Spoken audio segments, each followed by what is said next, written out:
here I am. Of course I'm all ready to go. No, it was one of those last minute scrambles. That's what you get for having lots of children in one bathroom.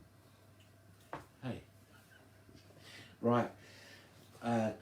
Last week I just sort of changed what I was doing and went with this sort of talk about a battle cry.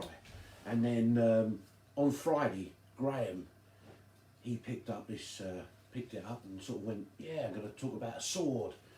And because I'm a bit of a history bore, I thought, oh, I like this. Going to keep running with it.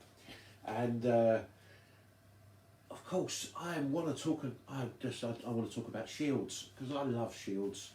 Shields is one of my things, because shields are one of the most important weapons of history in battle. And in the Bible, in the book of Ephesians chapter 6, Paul talks about this armour. He talks about the armour of God. And that's what Graham was speaking about last week. He talked about the sword of the Spirit, you know, this armour. And actually, some people, I think mistakenly, have said in the past that all this armour is defensive except for the sword. I don't agree.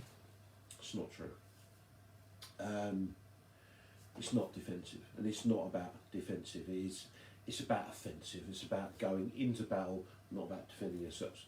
And so this armour, and there's, you know, there's a breastplate, and there's a helmet, and there's the cool shoes and the rest of it.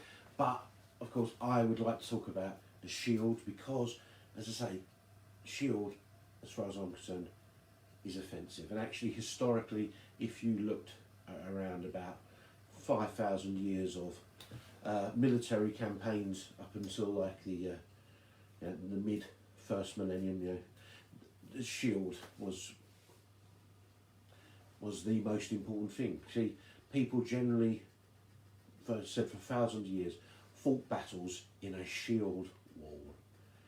And it wasn't all great big hurtling down a mountain at each other with a sword. You know why? Because that's knackering. Nobody wants to run at each other, because by the time you get anywhere near each other, carrying all these weapons and armour, you're shattered. So, generally what people did is they went in, you know, in line with their shields, they locked shields, and they walked towards each other, and then the idea was, whoever shield wall got broken through first, you're going to lose, probably. So it was always about the shield wall. It was always about marching forward with a shield, and that was where battle took place. Think about the Battle of Thermopylae, which many people will now know as the 300, but the Spartans at Thermopylae, they were able to hold off those thousands and thousands of Persian soldiers because of their shield wall. And that's why the shield's so important. In Ephesians chapter 6, it talks about, you know, have your shield of faith. It will protect you from the arrows, darts of the enemy. Right now, I think, as I said, what's happened over time is people have talked about this defensive stuff, you know, as if we've got this sword out here, and then everything else we've just got to hide behind. So we sort of do this. I don't know how that's going to look on the recording, but anyway, yeah, I'll do it again. It's sort of do this. We sort of hide behind them. I swing this sword about, and actually, that's not the deal.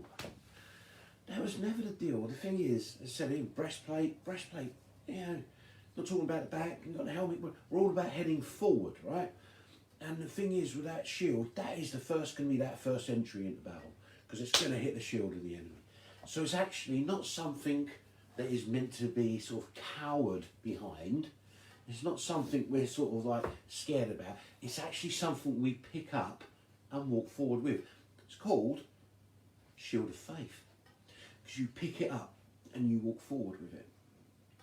It said in that book, in chapter Ephesians 6, it talks about stand. It says all the way through that chapter, stand and stand and stand. Because that was what would happen. You'd have your shield and you'd go into battle and you'd go up against each other and you'd push. Yeah, and you'd have your sword and you'd try and find a way through, but you'd be pushing, you'd stand firm, you'd hold fast. That's the deal with a shield. You pick it up, you walk forward and you hold fast. There's a thing there about trust, faith. Today, I'm going to trust God. I'm going to pick up what I have and I'm going to walk forward with it. That's what I'm going to do. And yes, in that, sometimes it might get a bit shaky, but God, He can increase my faith. It says that in the Bible, increase my faith. And that's the prayer, isn't it? The prayer is that we pick up what we have, we step forward into the day, and we ask God to increase that which we have. We are not made for cowering behind, for hiding, for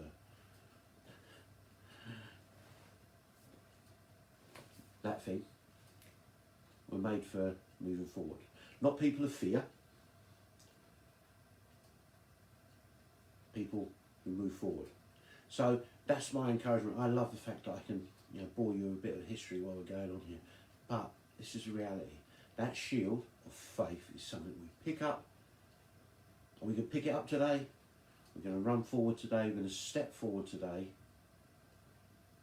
And when we're struggling, and when we think that shield is a bit wobbly, we're going to, God, I need some extra faith in here, please. One of the biggest things about that shield is you're part of a shield wall.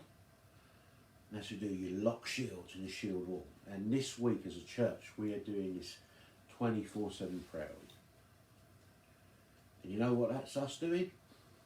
We're locking shields.